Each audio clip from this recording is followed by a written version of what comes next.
दो बहुओं वाली सास। सरस्वती के दो बेटे हैं। बड़े बेटे राम की शादी रज्जू से हुई है और छोटे बेटे श्याम के लिए लड़की देखने का सिलसिला जारी है। एक दिन रज्जू की माँ का फोन आता है और उसकी सास फोन उठाती है। हेलो, कौन बोल रहा है? दूसरी तरफ फोन पर रज्जू की माँ लीलावती बोलती है। हेलो समधन जी, मैं लीलावती बोल रही हूँ, रज्जू की माँ। अरे नमस्कार समधन जी, कैसी हो? बहुत दिनों के बाद याद किया आज। यहाँ पर तो सब कुछ ठीक है, बस मेरी तबीयत थोड़ी खराब है। अगर बुरा न मानो तो एक बात बोलूं? अरे कैसी बात कर दी आपने समधन जी, आपकी बात का बुरा क्यों मानना, बोलिए बोलिए। मेरी कुछ दिन से तबीयत ठीक नहीं है और यहाँ पर मेरी देखभाल करने वाला कोई नहीं। क्या आप रज्जू को कुछ दिन के लिए मेरे पास भेज सकती हैं? ठीक है, हम रविवार को रज्जू को छोड़ जाएंगे। इतना कहकर सरस्वती फोन काट देती है और अपनी बहू को आवाज लगाती है। रज्जू, ओ रज्जू, जल्दी यहाँ आना तो। क्या हुआ माँ जी, कुछ चाहिए था क्या? अरे नहीं, कुछ नहीं चाहिए। अभी तुम्हारी माँ का फोन आया था, उनकी कुछ दिन से तबीयत खराब है, वो तुम्हें बुला रही है। राम को फोन करके कह दे कल की 2 ट्रेन की टिकट करा देगा, मैं भी जाऊंगी तुम्हारे साथ। इतना सुनते ही रज्जू राम को फोन करके सारी बात बताती है और 2 टिकट के लिए बोल देती है। शाम को खाने के टेबल पर सब रज्जू के जाने की बात करते हैं। तब रज्जू का देवर श्याम कहता है, भाभी आज बहुत खुश लग रही हो, मायके जाने की इतनी खुशी, उफ। खुश क्यों ना हो देवर जी, कितने दिन बीत गए अपनी माँ से मिले, और इस बार तो मैं 1-2 महीना रह कर ही आऊंगी। जब आपका मन करे तभी आना। अच्छा एक बात तो बताओ, वहां से क्या लाओगी मेरे लिए? देवर जी, कहो तो देवरानी ले आओ। वैसे भी सभी घर वाले चाहते हैं कि आपकी जल्दी से शादी हो जाए। श्याम शर्मा जाता है और चुप हो जाता है। इतने में राम कहता है, रज्जू, तुमने जाने की सारी तैयारी तो कर ली है ना? कपड़े तो रख लिए ना? थोड़े गर्म कपड़े भी रख लेना, वहां ठंड होगी, और जल्दी आने की कोशिश करना। ठीक है, मैं जल्दी आने की कोशिश करूंगी बस। अगली सुबह दोनों जाने की तैयारी करने लगी। राम उन्हें स्टेशन छोड़कर घर वापस आता है। कुछ घंटों बाद रज्जू और सरस्वती गांव पहुंच जाते हैं। रज्जू अपनी माँ को देखकर बहुत खुश होती है। माँ, आप अपना बिल्कुल भी ध्यान नहीं रखती, कितनी कमजोर हो गई हैं आप। अब बेटा क्या ध्यान रखूं, उम्र भी तो हो गई है, ये बीमारियां तो लगी रहेगी। बहन जी आइए आइए बैठिए, मुझे बहुत अच्छा लगा कि आप भी यहाँ आई। अगले दिन सरस्वती अपने घर वापस जाने लगती है तो लीलावती से कहती है, बहन जी ध्यान रखना आप अपना, आपकी तबीयत ठीक हो जाए तो आप भी रज्जू के साथ आ जाना, रज्जू के बिना तो घर सूना सूना लगेगा। अब सरस्वती अपने घर आ गई और घर की सारी जिम्मेदारी भी उस पर आ गई। एक दिन वो कपड़े धोकर छत पर सुखाने जाती है।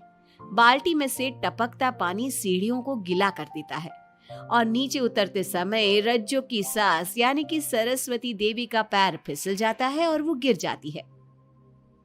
ओह, अरे मेरी माँ मर गई, मेरा पैर तो गया। लेकिन घर में कोई नहीं था। सरस्वती जैसे तैसे अपने आप को संभालती जाकर कुर्सी पर बैठती है। वो अपनी बहू के बारे में सोचती है, अगर रज्जू होती तो मुझे संभाल लेती और घर भी संभाल लेती। अब घर के काम कौन करेगा? मैं डॉक्टर के पास कैसे जाऊं? बहुत दर्द हो रहा है। जब राम और श्याम घर आते हैं तो अपनी माँ की ऐसी हालत देखकर वो जल्दी से डॉक्टर को बुलाते हैं। डॉक्टर सरस्वती के पैर पर पट्टी बांधता है और उसे आराम करने की सलाह देता है। राम कहता है, माँ आप बस आराम करो, मैं रज्जू को खबर कर देता हूँ, वो कल ही यहाँ आ जाएगी। अरे रहने देना बेटा, उसकी माँ की तबीयत ठीक नहीं है, कुछ दिन में वो खुद ही आ जाएगी, उसे परेशान मत कर। माँ अब हमें श्याम की भी शादी कर देनी चाहिए, कभी घर में कोई ऐसी परेशानी आती है तो कोई तो होगा घर संभालने वाला। आप और रज्जू की घर के काम काज में मदद भी हो जाएगी। कुछ समय बाद श्याम की शादी सीमा से हो गई। लेकिन सीमा ने तो आते ही घर में क्लेश शुरू कर दिया। वो छोटी छोटी बातों पर लड़ती और उसे देखकर रज्जू का भी बर्ताव बदल गया। एक दिन सीमा सुबह उठने में लेट हो गई और रज्जू ने नाश्ता बना दिया। सभी अपने अपने काम पर चले गए। जैसे ही सीमा अपने कमरे से आई तो रज्जू ने कहा, तुम साफ सफाई कर लो, मैं कपड़े धोने जा रही हूँ, जल्दी काम हो जाएगा। रज्जू की बात सुनते ही सीमा आग बबूला हो गई और कहने लगी, आज मैं उठने में लेट क्या हो गई? आप मुझ पर हुक्म चलाने लगी। मुझसे कोई इस तरह से बात करी है मुझे बिल्कुल भी पसंद नहीं है। अरे सीमा, ये किस तरह की बात कर रही हो तुम मुझसे? मैंने कोई हुक्म नहीं दिया तुम्हें। मैं तो बस काम को जल्दी खत्म करने की बात कर रही हूँ। उन दोनों की नोक झोंक सुनकर सरस्वती बाहर आ जाती है और दोनों को समझाती है। शाम को सब एक साथ खाना खाने लगे। लेकिन खाने के बाद जब सब अपने कमरे में चले जाते हैं और खाने की टेबल पर थाली यूं ही छोड़ देते हैं, सरस्वती को ये देखकर बहुत गुस्सा आता है। वो दोनों बहुओं को बुलाकर कहती है, तुम सब खाना खाकर चले गए, अब ये बर्तन कौन उठाकर रखेगा? मेरे लिए छोड़कर गई हो सारा काम। तुम दोनों को शर्म नहीं आती? अब दोनों बहुएं एक दूसरे के ऊपर बात टालते हुए फिर लड़ने लगी। ये देख सरस्वती परेशान हो गई। उसने दोनों को डांटा और उन्हें अपने कमरे में भेज दिया। सरस्वती ने जूठे बर्तन धोए। कुछ दिन इसी तरह चलता रहा। अब दोनों सास की नजरों में एक दूसरे को गिराने में लग गई। माँ जी, जब भाभी फोन पर बात कर रही थी ना, तो कह रही थी मैं अपने मायके चली जाऊंगी तो देखते हैं कि कौन काम करता है। और ये हम सबकी बुराई कर रही थी वो। बहू, किसी की बात चुपके से सुनना गलत है ना। तुम आज के बाद ऐसा मत करना। अब तुम जाओ, मैं रज्जू को समझा दूंगी। सरस्वती ने रज्जू से बात करके उसे समझा दिया। लेकिन रज्जू को अपनी देवरानी पर बहुत गुस्सा आया। अब वो भी सीमा की चुगली अपनी सास से करने लगी। अगले दिन रज्जू अपनी सास के कमरे में जाती है और कहती है, मैंने सीमा को बात करते सुना था।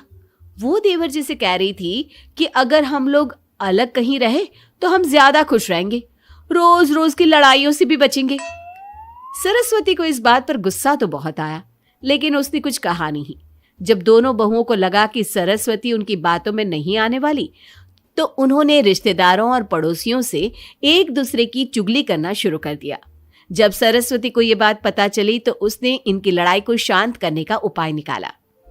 रज्जो, सीमा, यहाँ आओ दोनों। दोनों अपनी सास के पास आती हैं। कल मैं घर में हवन करवा रही हूँ। तुम पड़ोसियों और रिश्तेदारों को आने के लिए कह दो और हवन की सारी तैयारी कर लो। हवन का दिन आ गया। पंडित जी रामायण का पाठ करने लगे।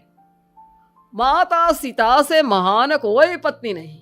उन्होंने अपने पति के लिए सारे राजपाट, सुख सुविधाएं त्याग दी।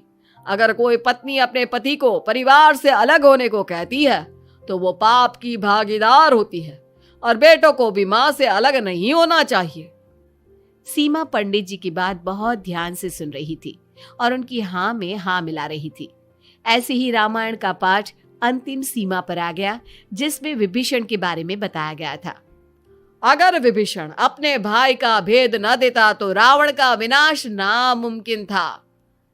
पूजा खत्म होते ही सीमा बोल पड़ी, तभी तो मैं कहती हूँ परिवार में आपसी प्रेम होना बहुत जरूरी है। लेकिन मेरी सुनता कौन है इस घर में? आपसी प्रेम की बात कौन कर रहा है, जिसने घर में आती ही लड़ाइयां शुरू करवा दी। दोनों में फिर से नोक झोंक शुरू हो गई। सरस्वती दोनों को चुप कराते हुए बोली, अरे चुप हो जाओ तुम दोनों, पड़ोसी क्या कहेंगे, सब सुन रहे हैं तुम्हारी बातें। तभी उनमें से एक पड़ोसन बोलती है, सरस्वती बहन, क्यों चुप करवा रही हो अपनी बहुओं को? हमें तो इनके बारे में सब कुछ पता है। ये दोनों हमारे घर आकर एक दूसरे की चुगली करती है। तुम्हारे घर की हर छोटी से छोटी चीज पता है हमें।